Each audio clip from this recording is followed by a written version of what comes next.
Welcome back to another episode of the Knowledge Bomb. My name is Nick Fowler. Today we're going to talk about coffee.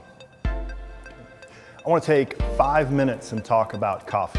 I love my coffee. I'm sure you love your coffee. It's part of my morning ritual. There are a ton of benefits around coffee. I want to talk about how coffee relates to human performance and how we can use coffee to become a better athlete. There's a ton of research out there on coffee. It's one of the most researched drugs on the planet. Think about what happens when you drink a cup of coffee. When you drink a cup of coffee, we all know that if you're drinking caffeinated coffee, which you should be, this is how your body responds. It's basically going to respond in a fight or flight response. At the hormonal level, what's happening really briefly is a release of epinephrine, basically adrenaline, and it creates a cascade of cortisol that's going to happen, right? So cortisol is a stress hormone.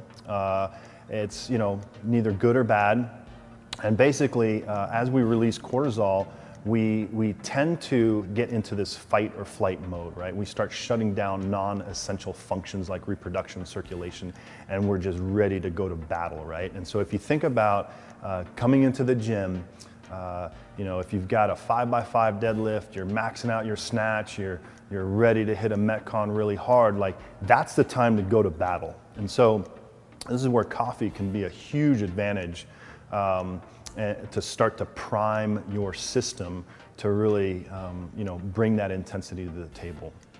I think that the advantages of coffee are pretty wide, right?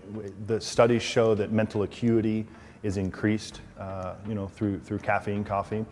It boosts your metabolism. So if you're looking at leaning out a little bit, there's studies out there that show that it boosts your metabolic rate by 3 to 11%. It's pretty significant when you think about it.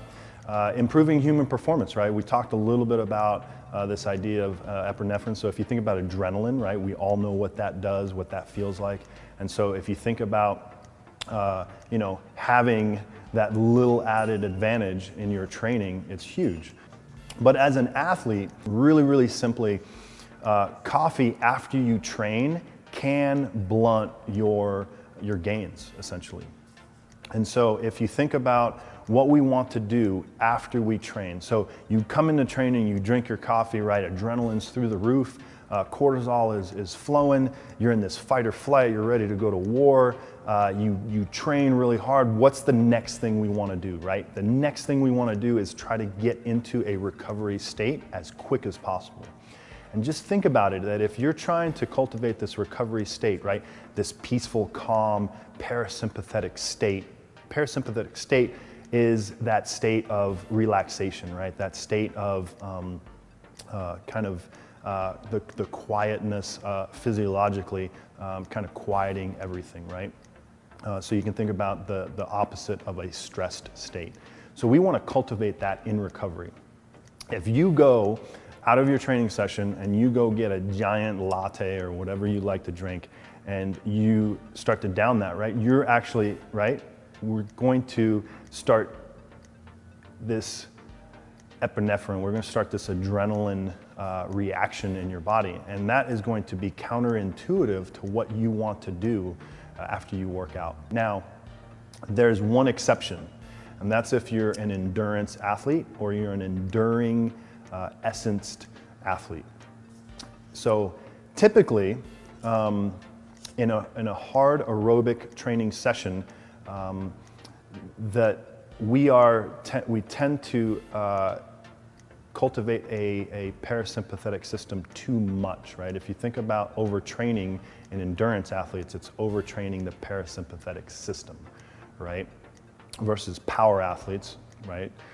Where it's the sympathetic system that we're overtraining. And so if you're an endurance athlete or you're maybe in the endurance group, or your training is very endurance biased, a cup of coffee after a big aerobic session can be beneficial to kind of ramp things back up. So we talked a lot about coffee, the good, the bad.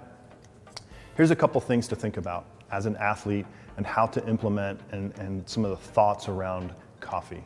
One, keep your coffee and your caffeine intake prior to working out. All your caffeine intake should take place prior to working out.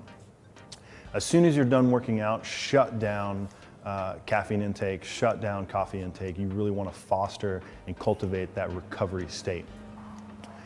The second thing is make sure the timing of that coffee doesn't affect the quality of sleep, your ability to sleep.